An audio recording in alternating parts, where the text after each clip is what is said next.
are making Hot Cheetos Mozzarella Sticks. I can do this without even looking. The Hot Cheetos into the blender. 1 cup of panko. Just mixing this up. Some people say to cut the string cheese in half. No! Dip it into the egg. Pick up the string cheese and dip it into the mix.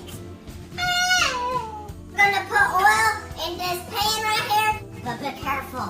It can, when it gets hot, it can splash you, and it does hurt. It does hurt. So don't be a goober. Well, you know the oil's right there. It bubbles when they put it in. Make sure they're all evenly cooked, so they look nice and crispy. Time to sample this bad boy. Best creation I've ever made.